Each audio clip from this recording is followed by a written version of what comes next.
Доброго вечера. День был трудным, пора выдохнуть. Заворачивайся в плед и слушай сказку.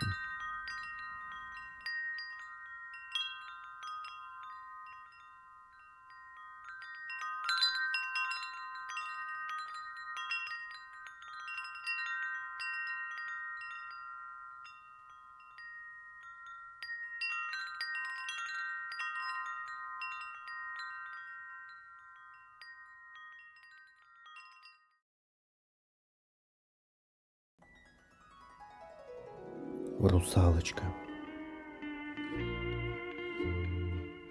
В глубине моря стоял просторный дворец морского короля.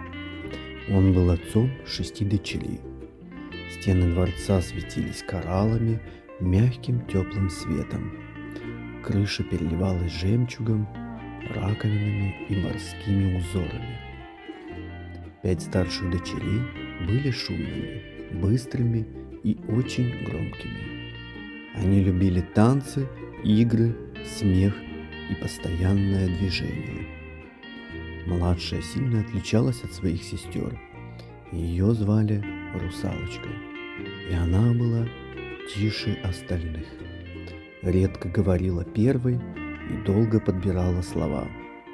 Чаще слушала, наблюдала и размышляла в глубине. Рядом с ней всегда были 2 морских друга. Желтая рыбка в синюю полоску и ворчливый краб. Рыбка кружилась рядом, легко касаясь воды плавниками. Она всегда пыталась ее рассмешить и немного ободрить. «Ты опять задумалась?» — говорила рыбка. «Главное, не закрывайся». Краб сидел неподалеку, тяжело упираясь клешнями в песок. Он всегда ворчал и говорил прямо то, что думал. Она просто слушает море, — говорил краб хмуро. Русалочка любила наблюдать за течениями и светом, за лучами, падающими сквозь воду тихо и медленно. Бабушка часто рассказывала ей о мире людей, о земле, небе, городах и странных человеческих правилах. «Люди живут иначе», — говорила бабушка. «Им важно говорить, чтобы понимать и быть рядом». Русалочка слушала очень внимательно, затаив дыхание. Но слова словно застревали глубоко внутри нее. Она боялась сказать лишнее или показаться слабой. Иногда начинала говорить, но ее перебивали сестры. Родители любили ее и не всегда замечали тишину. Русалочка чувствовала, молчание делает ее незаметной. «Так безопаснее». — шептала рыбка ободряюще. но ты исчезаешь. Добавлял краб сурово. Когда сестры поднимались к поверхности моря, они возвращались полные впечатлений, взволнованные и счастливые. Они рассказывали о кораблях, людях, музыке и огнях. Русалочка слушала, и внутри росло желание. Она мечтала о мире, где можно говорить без страха, где ее слова не будут мешать или раздражать. Наконец пришел ее день подняться к поверхности. Море было спокойным, ночь светлой и тихой. Русалочка осторожно всплыла, впервые вдохнув воздух. Луна освещала волны мягким серебряным светом. Она увидела корабль, украшенный огнями и флагами. На палубе звучала музыка, люди танцевали и смеялись. Среди них был юный принц с открытым, ясным лицом. В его взгляде была теплота и спокойная радость. Внезапно поднялся сильный ветер. Море потемнело, корабль накренился, и волны захлестнули палубу. Принц сорвался в воду, и море сомкнулось. Русалочка не колебалась и нырнула следом. Она поддерживала его голову, плыла долго и тяжело. Сил становилось все меньше, но она не отпускала. Перед рассветом появился берег и дом. Из последних сил она добралась до песка, положила принца у небольшого каменного дома, а в этот момент в окне внезапно загорелся свет. Свет означал, что кто-то проснулся и может помочь. Русалочка услышала шаги, испугалась, спряталась за камнями, затаив дыхание. Из дома выбежала девушка и увидела принца. В этот момент русалочка почувствовала боль и пустоту. Ее поступок остался невидимым и несказанным. Она долго плыла обратно, чувствуя усталость и грусть. Море вдруг казалось чужим и тяжелым. Она спасла принца, но он этого не узнал. От этого сердце стало тяжелым и одиноким. Раньше молчание помогало ей прятаться, теперь делало ее еще более грустной. Желтая рыбка подплыла ближе и посмотрела ласково. Иногда нужно сказать, что у тебя внутри. Краб вздохнул и покачал клешней строго. Иначе никто не узнает, что тебе больно. Русалочка задумалась и поняла. Она больше не хотела всегда молчать. Мысли измениться не отпускали ее. Так она решила отправиться к морской ведьме. Ведьма жила далеко, среди камней и темных вод. Там даже рыбке стало не по себе, а краб нахмурился еще сильнее.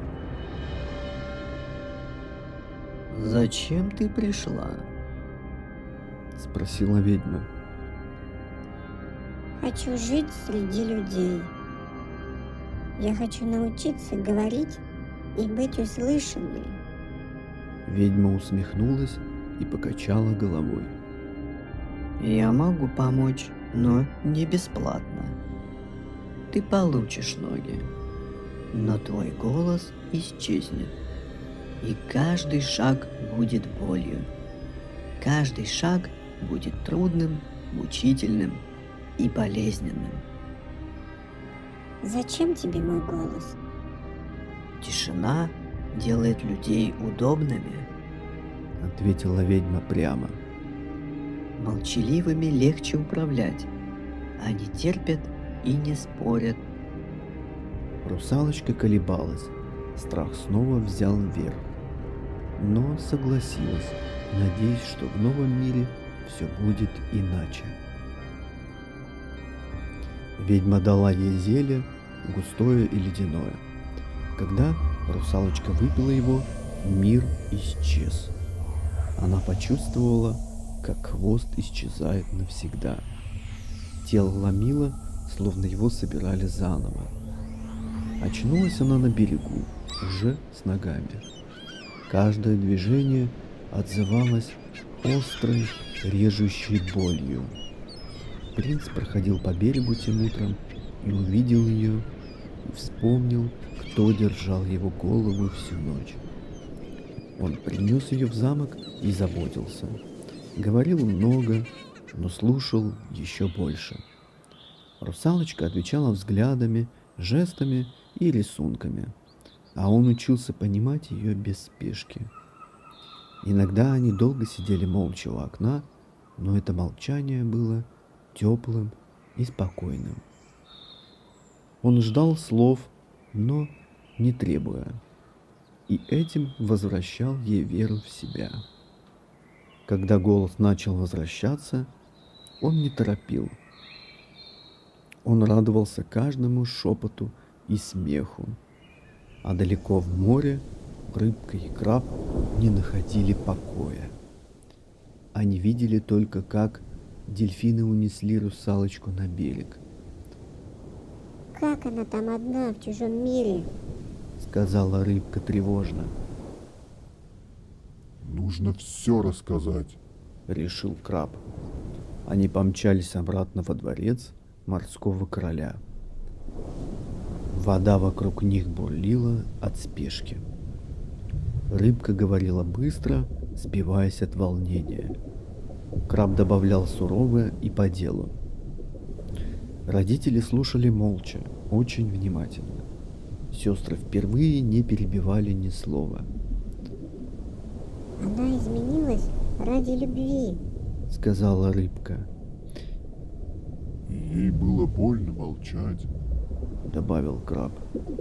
Морской король кивнул и сразу все понял.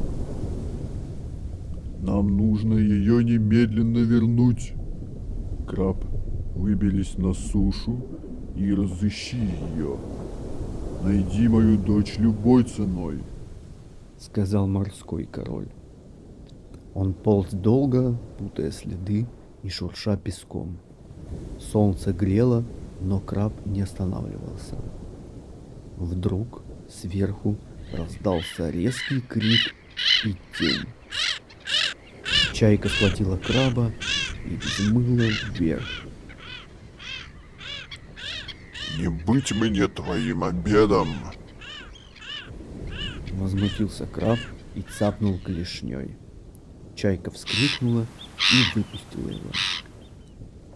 Краб полетел вниз и с грохотом упал. Прямо на балкон замка возле открытого окна.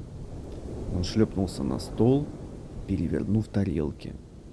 Люди закричали, а принц удивленно засмеялся. Русалочка замерла, глядя на него радостно. Она сразу узнала краба и тоже начала громко смеяться.